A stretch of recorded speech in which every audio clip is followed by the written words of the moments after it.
Guys, test fire natin ang kabase ng Bukawi. Ganito size ng kabase nila. 4 size lang ng King Kong. Tapos itong King Kong gawa ko. Test fire din natin ng 40 grams. Tsaka 34 to 34 tong gawa ko.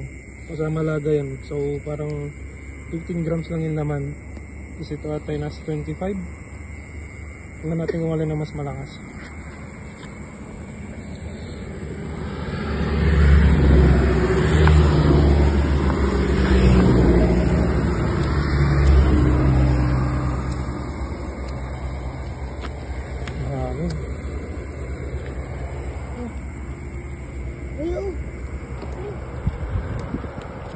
Kuya! Kuya!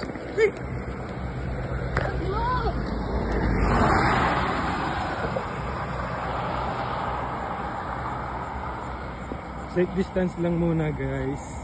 Kasi di natin alam gaano kalakas yan.